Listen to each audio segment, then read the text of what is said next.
This app helps to understand the simple linear regression. So in this case, you can see that we have plot with some data. We have two variables, which is height of people in meters and then weight of people in kilograms. And then these gray points that you see here, it's the population. Okay.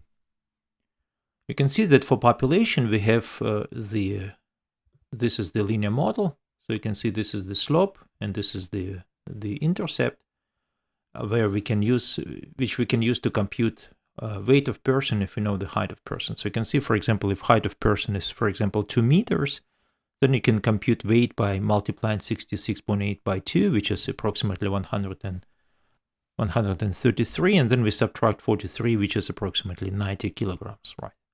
So you can also see it here. So 2 meters is almost here, and then this is 90 kilograms, right? And then we also have a sample. So in this case, you can see the sample size is fixed, it's 10. And for the sample, we also have a regression model. And as you can see, the regression coefficients are not the same like this one, although they are pretty close, right? 66.8, and then here we have 64. So this is the sample. We can also compute error of prediction. You can see this is the error of prediction, standard error of prediction here. This is r squared, standard error of prediction here, and this is r squared. Now let's start with these errors. Again, in this case, you can select any point.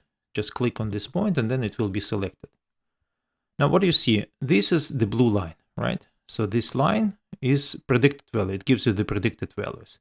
So this is reality, this is prediction. So this point, the reality, it's the y value you see here, it's 52.7. This point, this is the predicted value, right? It's 55.7, and this is the difference. So this is error of prediction for these particular points, the difference between these two, right? Distance.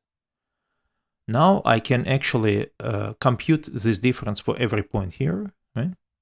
For example, let's start this point. You can see it has very small, it's almost 0. Actually, it's not 0, of course, I just have only one decimal here, so we don't have enough decimals to show the error. This point you can see also have a pretty small error and so on. So this error probably is the largest one, right? So I can compute error for all the points, and then I square them, and then I took a sum of squared errors. Now, if I want to compute the standard error, I need to divide sum of squared errors to n minus 2, yn minus 2, because n it's a sample size, and I lost 2 degrees of freedom when I computed these two regression coefficients. And then you can use this one also to compute r squared. In this case, you take a ratio between sum of squared errors and sum of squared distances between y values and the average, which is not shown here.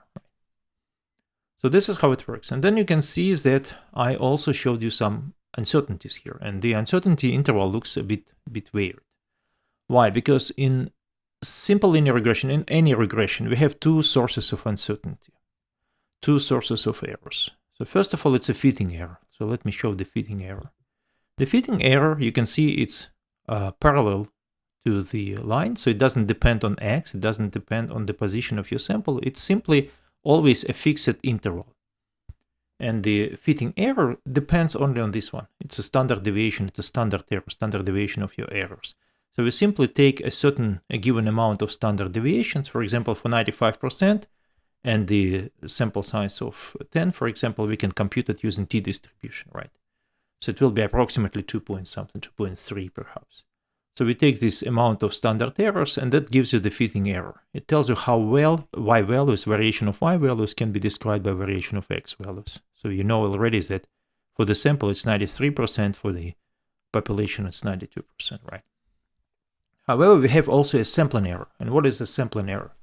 In order to understand the sampling error, let me simply take a new sample, and you watch the line, right? So let me remove look at this line. You can see this line is for population and this line is for sample. Every time I take a new sample, you can see the line is very much different. The slope is different and the intercept is different, right?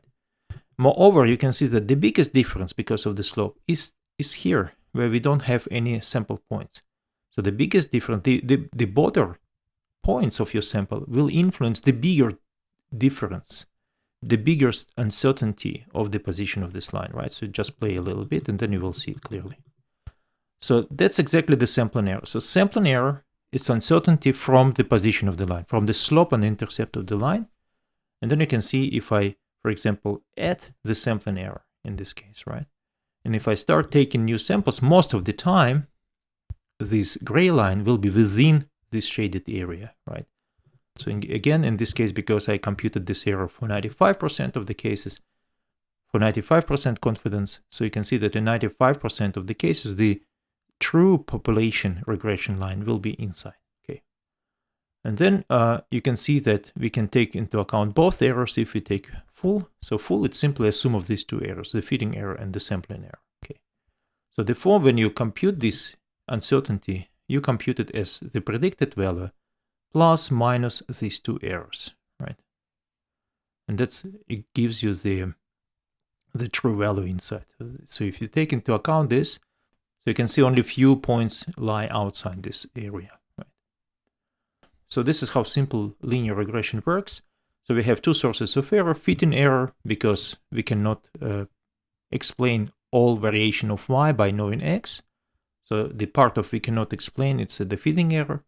And the sampling error, it's these positions, right? So it's a variation of position, of orientation of your regression line that you make for sample, comparing to the orientation of regression line that you make for population.